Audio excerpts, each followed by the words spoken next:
24 News Agency, le journal.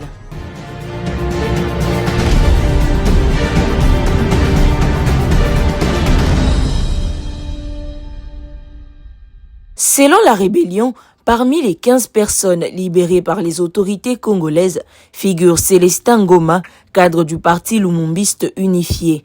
L'opération, facilitée par le Comité international de la Croix-Rouge, s'est déroulée du 6 au 7 août dans le cadre du mécanisme de Doha signé en septembre 2025. Le convoi, parti de Beni dans le Nord Kivu, a transité par l'Ouganda avant de rejoindre Rutshuru, où les personnes libérées ont été remises à l'AFC M23. Le CICR précise que l'opération s'est faite dans le strict respect des mesures de prévention contre Ebola avec une ambulance mobilisée en cas d'urgence médicale. La rébellion affirme avoir réceptionné le groupe dont seulement 9 personnes figuraient sur ces listes de revendications. Les 6 autres, bien que non réclamés, ont été acceptés puisqu'ils sont des Congolais.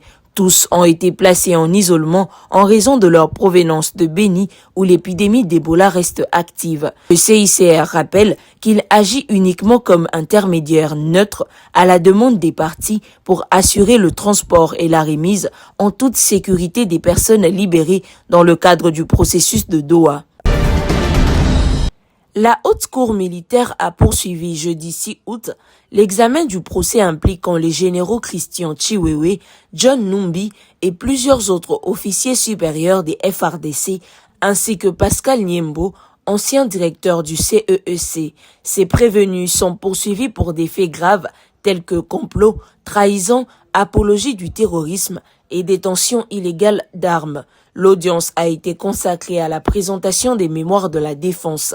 Les avocats des généraux Maurice Niembo et John Chinyabuma ont plaidé la nullité de la procédure, dénonçant des irrégularités dans les enquêtes menées. Ils contestent notamment la compétence du Conseil national de sécurité pour instruire le dossier, estimant que seuls les officiers de police judiciaire et les ministères publics en ont le pouvoir. Ils ont également relevé des violations des droits fondamentaux, comme le dépassement des délais légaux des gardes à vue et l'absence d'accès immédiat à un avocat. Selon la défense, plusieurs actes d'enquête et procès-verbaux seraient entachés d'irrégularités, rendant la procédure invalide.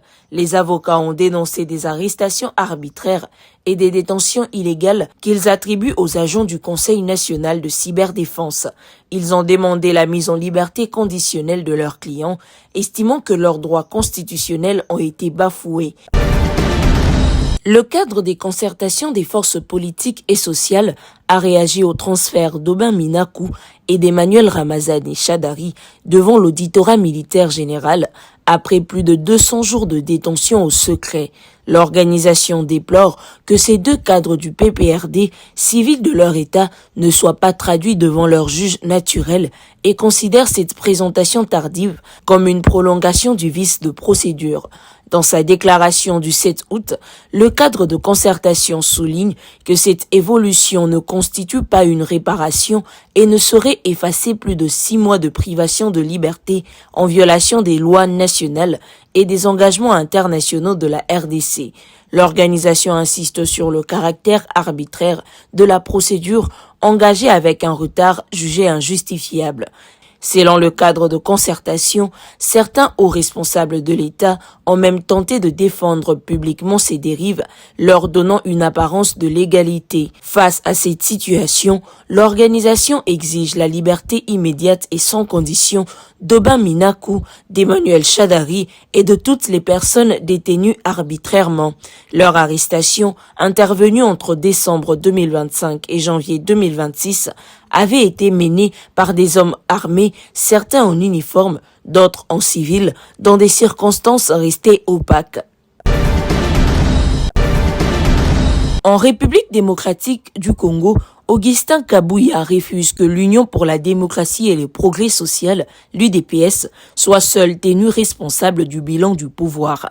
Le secrétaire général du parti présidentiel rappelle que le pouvoir de Félix Tshisekedi repose sur une coalition, l'Union sacrée de la nation, qui rassemble plusieurs formations politiques au sein de la majorité. Cette mise au point intervient alors que les critiques se multiplient contre la gestion du pays, notamment sur les questions économiques, sécuritaires et sociales. Pour Kabouya, il serait donc réducteur d'attribuer les réussites comme les échecs exclusivement au parti du chef de l'État, alors que plusieurs composantes de l'Union sacrée participent aux institutions et à la gestion du pays. Cette sortie intervient également dans un contexte de tension au sein de la majorité présidentielle. Ces derniers mois, Augustin Kabouya a reproché à certains partenaires de l'Union sacrée de laisser l'UDPS monter seul au front pour défendre les orientations du pouvoir.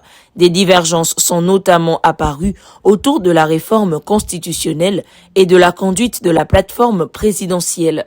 Le message de Kabouya pose donc une question politique, celle de la responsabilité collective des forces qui composent la majorité. À l'approche des prochaines échéances politiques, l'Union sacrée devra surtout démontrer qu'elle peut parler d'une seule voix et assumer collectivement les résultats de son action, estiment les observateurs. La République démocratique du Congo franchit une nouvelle étape dans sa coopération avec l'Union africaine. Le président Félix Tshisekedi a présidé jeudi 6 août à Kinshasa la signature de l'accord établissant officiellement le bureau pays de l'ODANEPAD, l'agence de développement de l'Union africaine.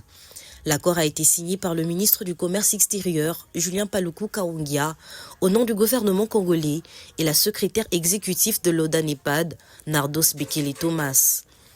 Ce bureau doit servir de passerelle technique entre la RDC et l'Union africaine, notamment pour identifier, intégrer et faciliter le financement de grands projets nationaux. Parmi les initiatives citées figurent le projet Grand Inga et le corridor de Lobito. Pour Kinshasa, l'enjeu est donc de transformer cette présence institutionnelle en levier pour mobiliser davantage de financement et accélérer la réalisation des projets inscrits dans l'agenda 2063 de l'Union africaine. Changement à la tête de l'administration de la Fédération congolaise du football association. Liliane Chipoupou a démissionné de ses fonctions de secrétaire générale de la FECOFA.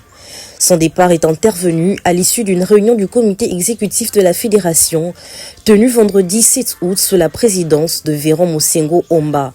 Pour lui succéder, le comité exécutif a désigné Laetitia Moudéroy au poste de secrétaire générale.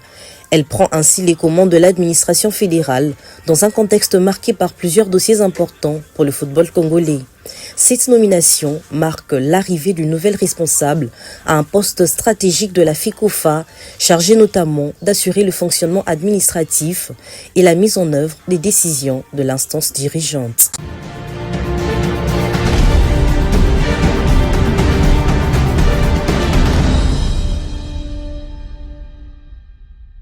24 News Agency, formée pour informer.